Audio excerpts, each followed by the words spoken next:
This one amazes me. The ability to make something so simple and contradictory. The bodies look Out of control? like they're falling through the air. Flying, not falling. Come on. Let's fly.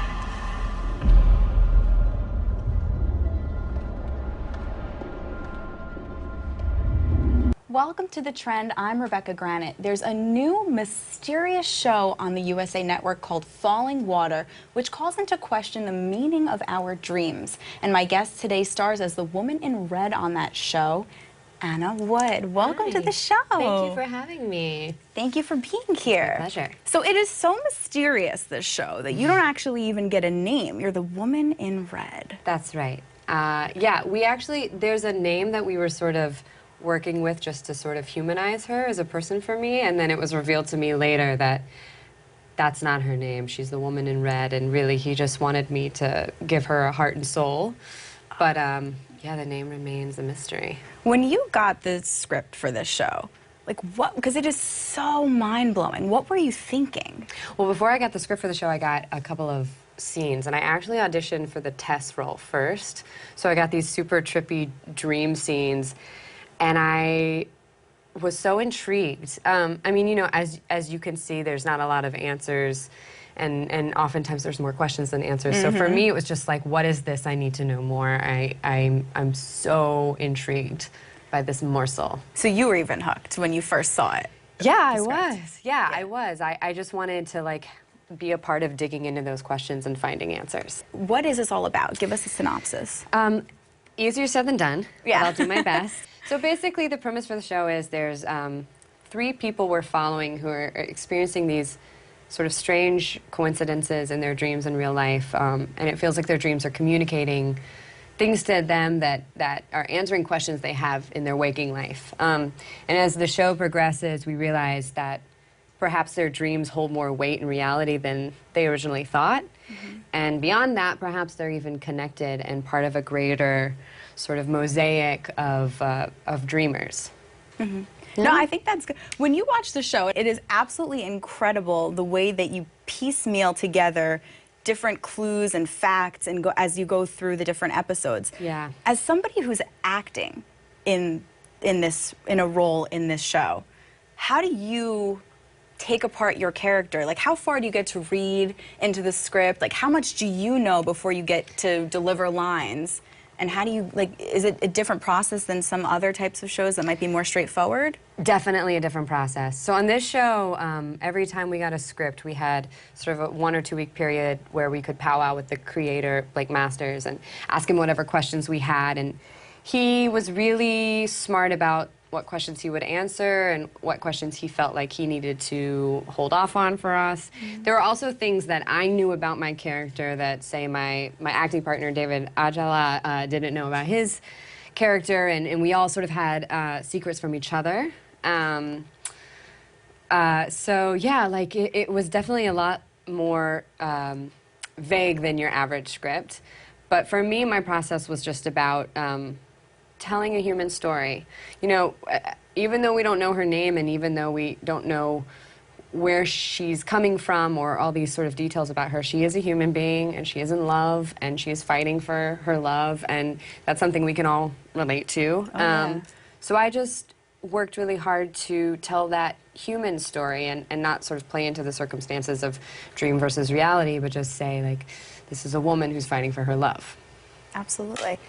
You got to level with me, Anna, for a second here. Yeah, right. In your career, I feel like you tend to play or get the roles of, like, the temptress, which is, like, such a cool thing for a girl to get to do. But, Yeah.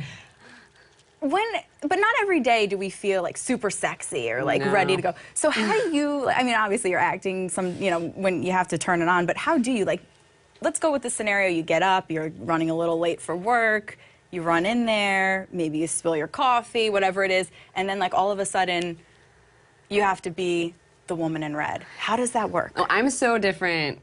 I'm so different from that in real life. I'm a very, like, wake up, brush your teeth, put on your baggy jeans. Like, I don't wear makeup that much. I'm so different from those girls. But I love to you play them. Well. Thank you. For me, a big part of it is having the right playlist.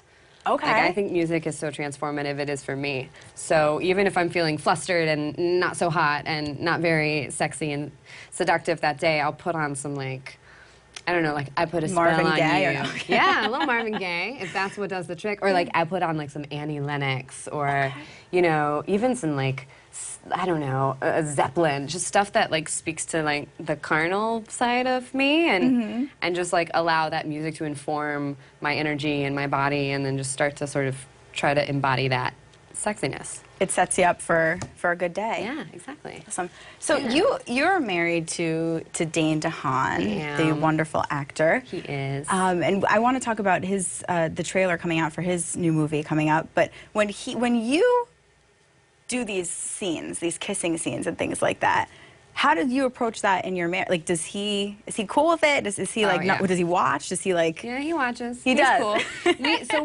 We met in acting school, so we have never known a world in which we weren't kissing other people or doing sex scenes with other people. I mean, it's always been a part of our relationship. So, yeah, it's just not. I mean, we're so lucky. It's just not a thing for us. We can watch each other's work and cheer each other on and say like, "Oh, you look so sexy with your shirt off, making out with that beautiful woman," and congratulate each other on looking hot and doing good work, and then but keep it separate. It's very for us. It's the office and it's home, so we never sort of incorporate. We never let the two mix. Like overlap. Yeah, exactly. It's separate. Yeah, we just cheer each other on, and that's part of the job. And I mean, I do it, he does it, and I'm sure it's different for people who don't do a similar thing. You know, we both find ourselves making out with really attractive people that aren't our spouse. I mean, what a terrible life they live. It What? sucks. No, I think it helps that we both do it. Yeah. Because it's like, he can't be mad that I made out with David, and I can't be mad that he made out with, like, Alicia Vikander. Yeah, because you each get one. It's Yeah. 1 for 1. Yeah, exactly. Exactly. Exactly. It's a perk of the job. And his trailer for Valerian. Yes. I saw you were tweeting about it. Yes. How excited are you guys for that?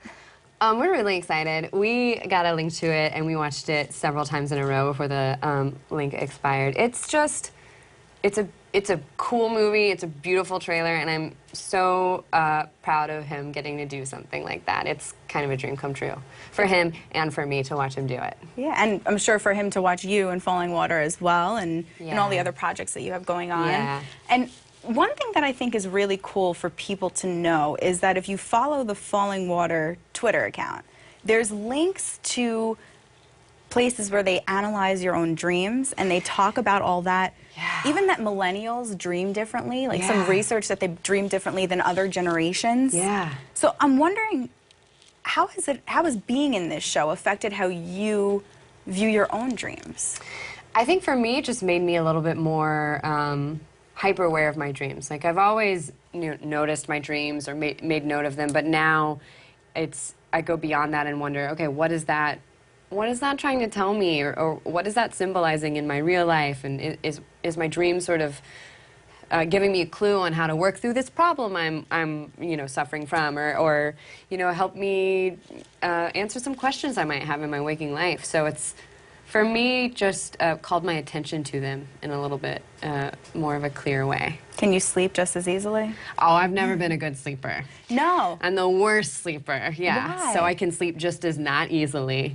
I don't know. I think I'm not good at quieting my mind. Oh my God, I'm the same way. Yeah. I'm So the same way. I just worry about the state of things, and I take that into my sleep and spend a lot of time tossing and turning. So this is almost like the perfect show for you because you get to think about it a lot. Yeah, it kind of That's is. I'm very good with, like, not going to sleep and staying active through the night. So yeah, it speaks to me for sure. Well, that was your warm-up session, Anna. Now, we're going to turn to the 10 for 10. It's 10 questions, and you have 10 seconds to answer each. Okay, Okay? I'm ready. This is what you need to do before you go to bed at night. It's going to tire you out. Okay. All right, will you print me out a copy? Yes, I will give you Okay. your own copy at the Okay, end of perfect. this. First one is the way in which you're most like your character on Falling Water. I love very hard. I feel really deeply. If I feel something, it's 100% all or nothing. Perfect. Last meal that you had that you loved. watching the election, I had some of my best friends over, and I had refried beans, veggies and hummus, chocolate-covered almonds, a cheese plate, and kettle corn. Is that a meal? I like how it I mean, like, no, yes and no. you put everything But together I in loved one. it. Are any of those in there one of your favorite foods, or Oh, cheese. just like cheese in general? Cheese. Cheese plate. All cheese. I love cheese. Cheese Perfect. plate is my, if I'm ever on death row, it'll be a cheese plate. I won't be. I'll never be on death row. But if I were, it'd be a cheese plate. We'll put it in the order. We'll put it in the order. Yeah, go ahead and put it in. I was like, maybe we should. A nickname of yours that you like the best, whether that be one that your family calls or your friends call you, maybe your sister. I have two. A lot of people call me Woody, which I love. I Which think it's makes so cute. sense because of your last name. Yeah, and one of my best friends calls me Taya. What's up? He calls me Nana. Just because. He just calls me Nana. Because it's like Anna, and then you mix the letters a little bit, and he calls me Nana. Oh, that's good. I think That it's makes really sense. sweet. Yeah. Yeah, I like that. That's so cute. How long ago did he give you that?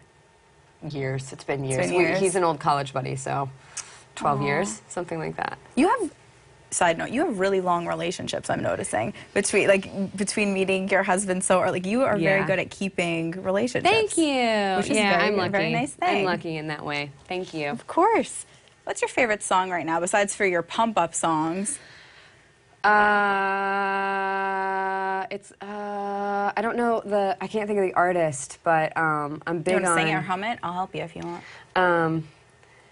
But you didn't know, no. And I don't feel like I you don't know. think It's I called You Are All Right. It's about like feeling sort of anxious and panicked about the future, and it's just very reassuring. Like, you're all right.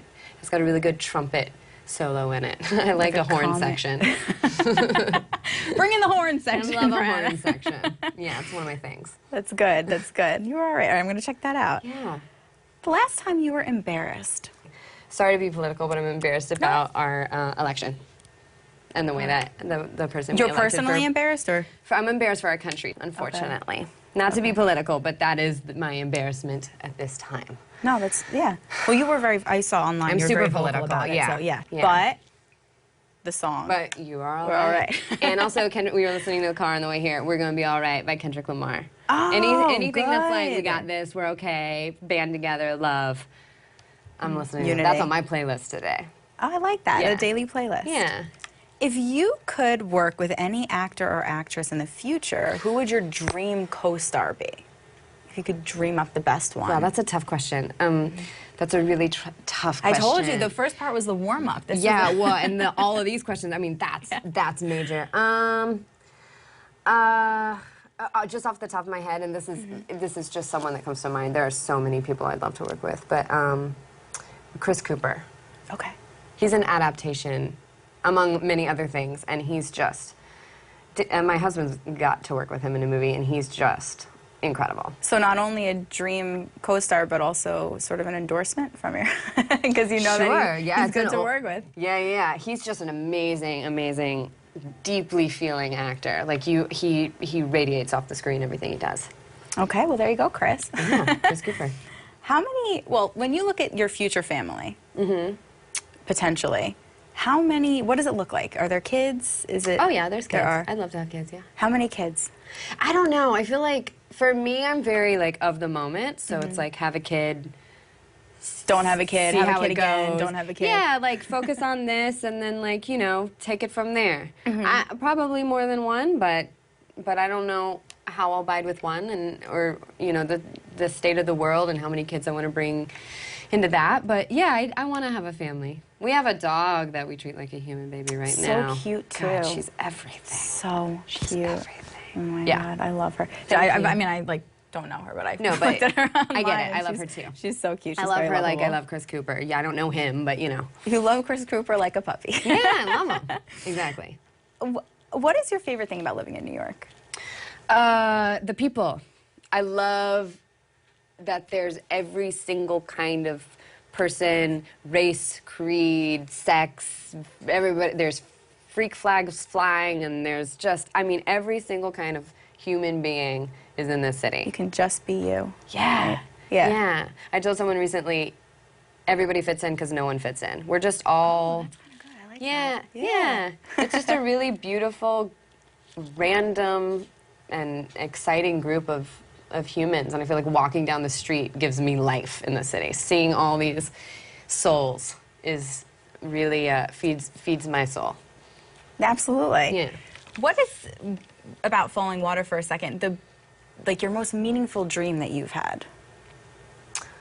Like dreaming, like sleeping dream, or dream of the world? Like when you go to bed and you dream. I mean, that's an interesting question because I feel like so many of my dreams take sort of time to process. Like I have a recurring dream about a huge tsunami tidal wave coming, but me being able to like surf it and rock it out and navigate it and not be afraid of it.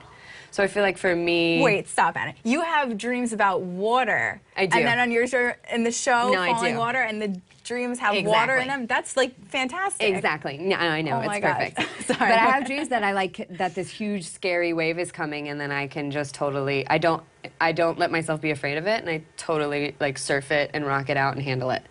That's amazing. Yeah. So it's like conquering your fears in your dreams. Yeah, I almost. use that as like, okay, you can like survive a tsunami, you can do anything. I mean, it's in my head, but Yeah, it gives me everything's all strength. right. Yeah, Right? exactly. That's the theme of exactly. today. Exactly. What did you do to celebrate when the show premiered, Falling Water? What have you celebrated, or do you have any plans to celebrate? Yeah, I had a bunch of friends over. Actually, the same group of friends. In like a similar meal, we had a bunch of kettle corn. Was there chocolate-covered almonds and? There was, and a cheese plate and kettle And a cheese corn. plate. And veggies and hummus. And we all, I mean, it was really casual. We were all wearing like sweatpants and no makeup, and we just all like sort of cuddled, and they were so supportive and congratulatory, and I just had like a little group of people. It was nice. Just girls' time. Yeah. Well, girls and boys, girls and husbands. Oh, and girls and husbands, yes. Yeah.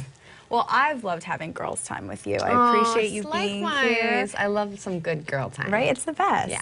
And everybody has to check out this show, Falling Water, on the USA Network, Yes. Thursday nights at 10 p.m. You got to see Anna there. She is mysterious and fabulous. Thank you. Thank you so much for coming. I My appreciate it. pleasure.